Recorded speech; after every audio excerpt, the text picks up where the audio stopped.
হাতে যে ল্যাপটপটি দেখতে পাচ্ছেন এটা হলো জাপানিজ ল্যাপটপ। Japanese laptop. এখানে লেখা আছে, একটু কাছে আসেন, ক্যামেরাটার কাছে দেন, প্রোডাক্ট অফ জাপান। এটা হলো মেড ইন জাপান। এই ল্যাপটপটি টোকিওর প্রোডাক্ট, কোরাই 5 এর 8 জেনারেশন, বড় ডিসপ্লে দিয়ে একটা ল্যাপটপ, নিউমেরিক কিবোর্ড আছে। এই ল্যাপটপটাতে 15.6 ইঞ্চি ডিসপ্লে, আইপিএস প্যানেলের ডিসপ্লে পাবেন। ল্যাপটপ কেনার আগে সব সময় গ্রেড এই কন্ডিশন আছে কিনা দেখে কিনবেন, এটা আমি বারবারই বলি।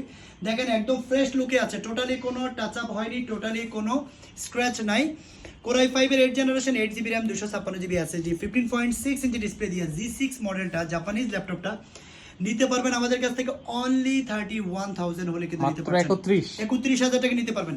এই ল্যাপটপটা দিয়ে কিন্তু আপনারা গ্রাফিক্স ডিজাইন বা বড় ডিসপ্লে দিয়ে মুভি দেখা বলেন, অথবা যারা এক্সেল ওয়ার্ডের বড় ফাইল ওপেন করবেন তাদের জন্য বলেন, সব দিক থেকে বেস্ট ওয়ান ল্যাপটপ হবে। এই ল্যাপটপটা টোটালি গ্রেড কন্ডিশনে আছে, প্রাইস থাকবে অনলি 31,000 হলে কিন্তু এই ল্যাপটপটি পারচেস করতে পারবেন। এটাও অ্যাভেলেবেল কোয়ান্টিটি আমাদের কাছে আছে।